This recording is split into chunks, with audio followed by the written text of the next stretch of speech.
Hello, my stamping friends. I'm Brenda Hillard. I am an independent Stampin' Up! Demonstrator, and I can be found at createwithbrenda.com. I have all kinds of um, specials and information and all kinds of things on my blog. And so you're also able to subscribe to my newsletter there, which I send out a newsletter once a week. And then sometimes I'll do little bursts if something special is happening. But tonight I'd like to introduce you to my monthly mystery stamping virtual event. I hold that via Zoom. And to get the information to cut out your pieces and to join, or the link to join the Zoom meeting is always published a week before the event through my newsletter. So you'll want to go there to subscribe. And it's exciting times right now at Stampin' Up! And Create with Brenda. Our new mini catalog went live on July 4th. It's beautiful. There's all kinds of fun things in here. And as what I'm going to be using tonight is the Rainbow of Happiness stamp set. And in celebration, if you don't know what celebration is, that's going on right now too until the 28th of February. For every $50 in product purchase, you get to pick a free item from the celebration brochure. And what I've chose to use tonight is this fun little pack. I shouldn't say little because it's 48 sheets of 6x6, but the Sunshine and Rainbows designer series paper. So with that, let me just show you these paper samples. Some people that I show this to, it's like, whoa, way too bright, way too busy, all of that. But you know what? I love it. It just makes me happy when I look at this, these bright colors, and they coordinate so beautifully with our family of colors. So check that out. And my mystery stamping, like I was saying, is the second Wednesday of every month. And we start at 7 p.m. And we usually go, it's about 45 minutes to an hour. Kind of depends upon how many questions people have and how chatty we get. But, it's all fun. So join us. The next mystery stamping will be on,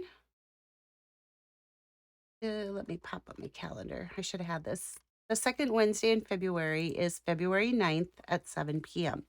So subscribe to my newsletter, get the details, join us. It's really fun. All right, so here we go. Usually, mystery stamping, I do a card. This month, I decided we're going to do a little 3D project with Valentine's Day, and I guess we're just coming out of that gift-giving season.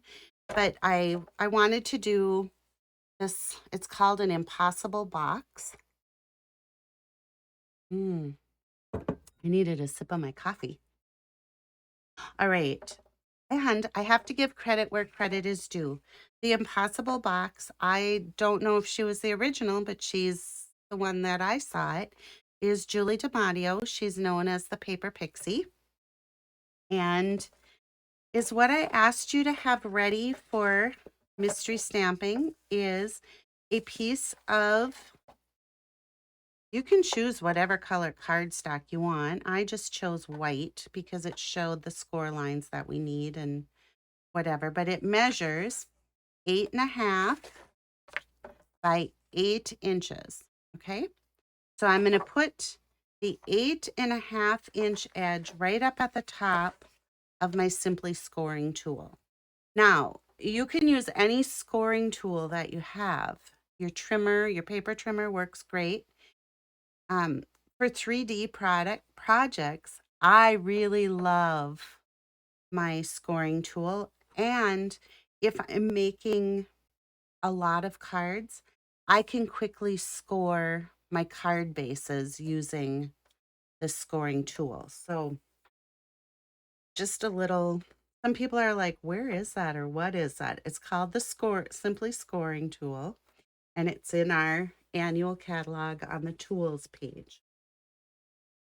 All right, and I also asked you to have 4 pieces of designer series paper that measured 3/4 by 1 3/4. And then you can use designer series paper or solid cardstock.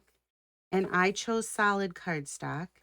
So you needed 4 pieces that measure 7/8, or I'm sorry, 3/4 by 1 3/4. No, 7/8 by 1 7/8. Sorry. Is where I'm getting mixed up is our designer series paper measures 1 3/4 by 1 3/4 square. And then our cardstock, again, I chose the Bermuda Bay, measures 1 7/8 by 1 7/8 inch square. Okay, so you move these 3/4 by 1 3/4, 1 3/4 inches square, 1 7/8 inches square, and 1 7/8 by 7/8 inch. All right, now we've got it. So before we get started, let's glue these, and you'll see that I've done the other 3 sides ahead of time, just to respect your time and to make this video move along, because I am going to go, I will not lie, fairly slowly on the scoring piece so that you can follow along easily, and hopefully we get it right the first time. But you know, my favorite line is, it's just paper. There's more. We can make more. So these on the bases. And I like to use the multi-purpose liquid glue just so that I have a bit of time to reposition. Okay. All right. So let's make our score lines for our impossible box. I have the 8.5 inch edge up at the top of my score line, and I'm going to score at 2, 4, 6, and 8. Okay. Then I'm going to give it a 1/4 of a turn so that my 8 inch edge is up at the top. And I'm going to score at 2, 5, 6, and 7. Okay. So now you should be able to see like this really great grid I have going on, right? Right. So remember how we had it up here and we had this 6 inch score line? We're going to fold on the 6 inch score line, and we're going to burnish that crease. And then I want to push it right back up there. So the 8.5 inch edge with the fold, it's still folded, see? We're going to make little marks at 1 inch, 3, 5, 7. Okay. So I think we're done with our scoring tool. I'm going to move that out of the way. Here's our template. Let's bring that in so we have that for reference. And is what we're going to do now is we're going to take our snips, our little scissors. And you guys, if you don't have these, you're going to want them. They're under again, the tool section. And is what I'm going to do is I'm going to put the edge of my scissor at our little tick mark that we made. And I'm going to cut right up to this first score line. So I'm going to just cut off that triangle. Did you see that? This little piece. So if you open it up, it looks like that. And did I do that on the right?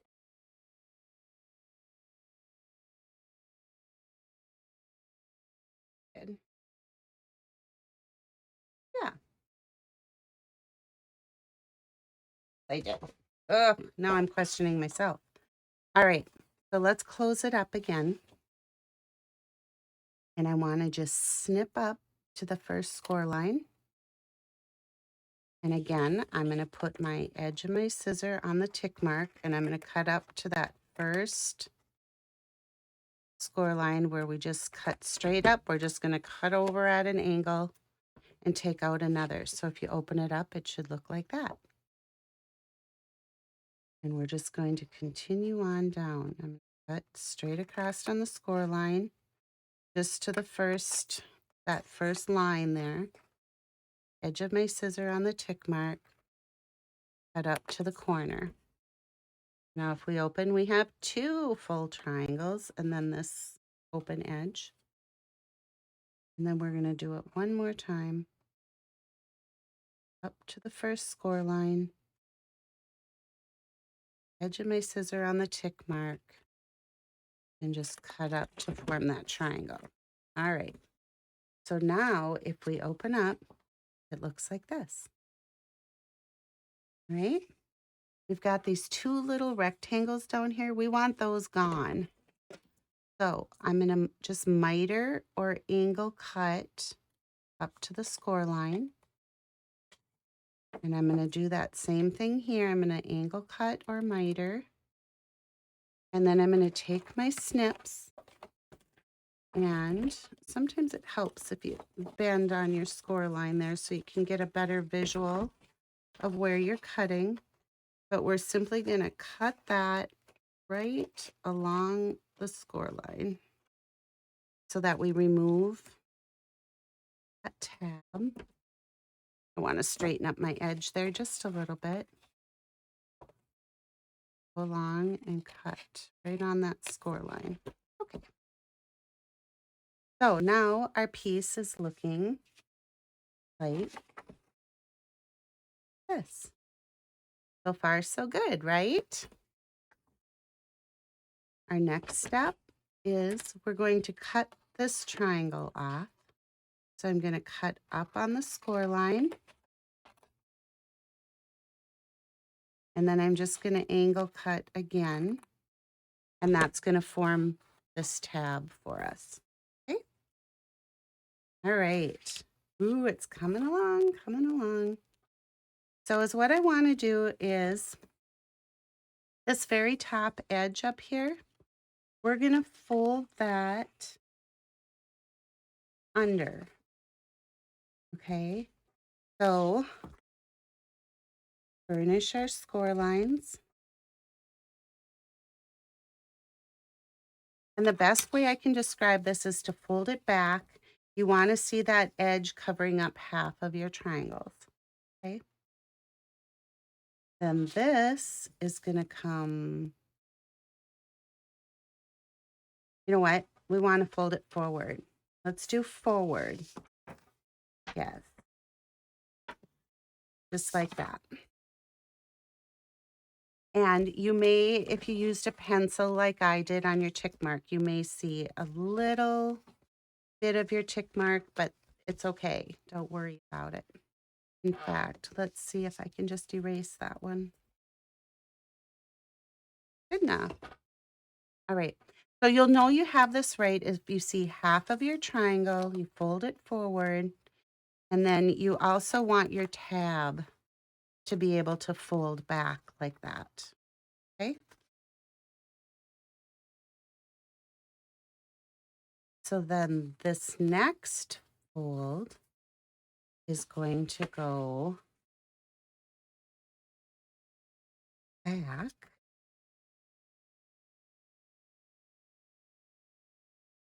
on itself so that we just have our box edge.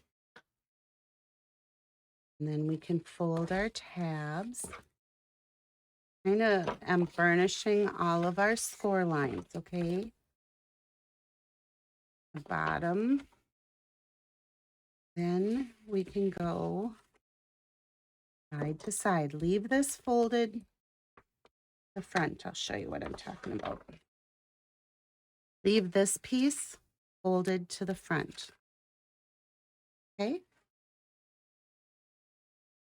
So I burnished that one. We need to fold our next side and burnish with the bone folder. And then our last one here. I'm gonna burnish. So your piece should look like this.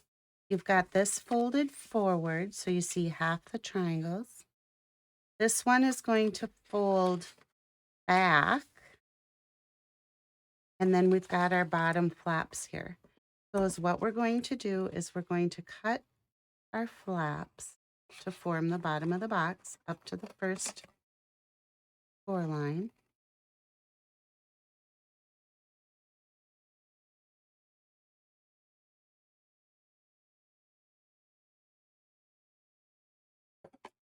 Okay. Before we go any further, let's put on our designer series paper pieces.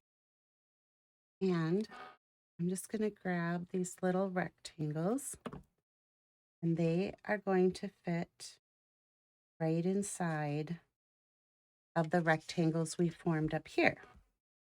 If your paper is positional or directional, I should say, you want to make sure that you've got your you want to make sure you got your rainbows going the right way, or I guess they could look like smiley faces if they're upside down, right? So, whoops. See, I talk about it and then I almost did it. All right, that one. I like doing this while the box is flat. It gives us a little bit better chance at getting them centered in there. You can also press them to make sure that they adhere. And using the multi liquid glue, that allows us to move it around a little bit to get them centered right where we want them. All right, let's do these. And these are going to go toward the bottom, maybe like a 16th or an 1/8 of an inch from this score line.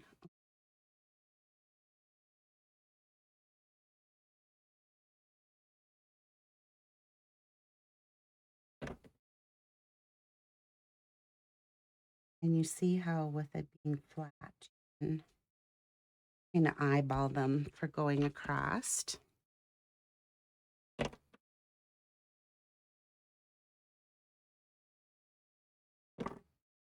Trying to hurry to respect time, and I need to make sure I get enough glue on there so it holds together, right?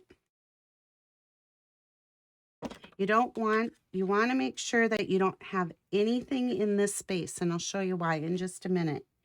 It's because of how this impossible box closes.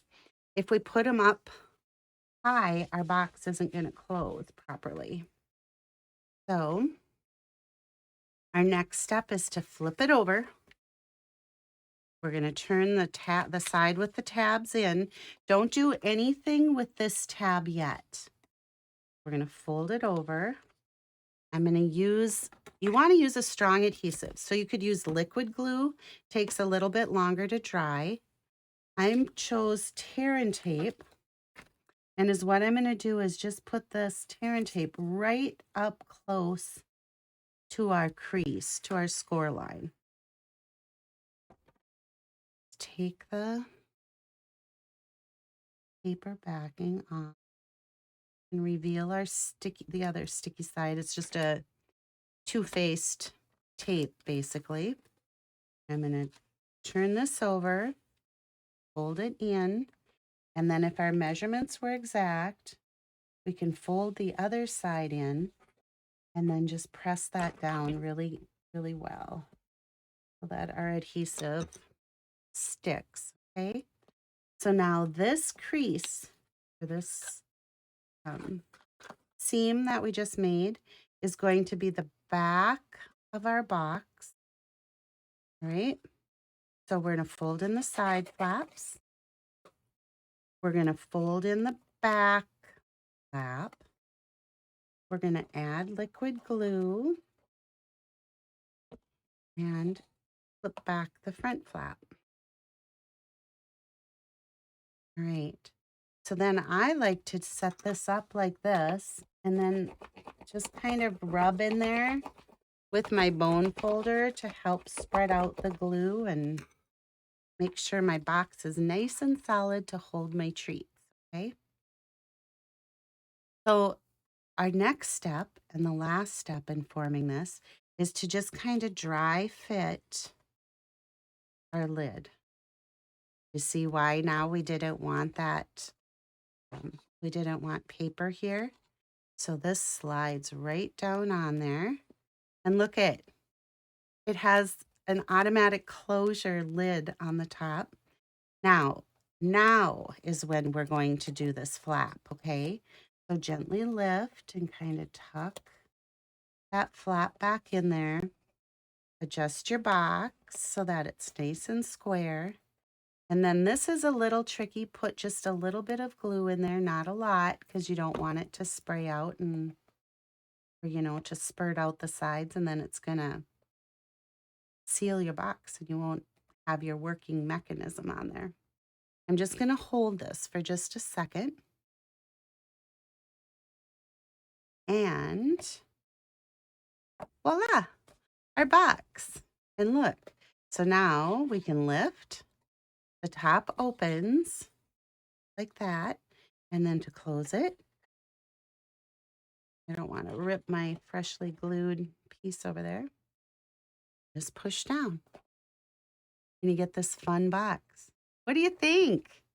I love it.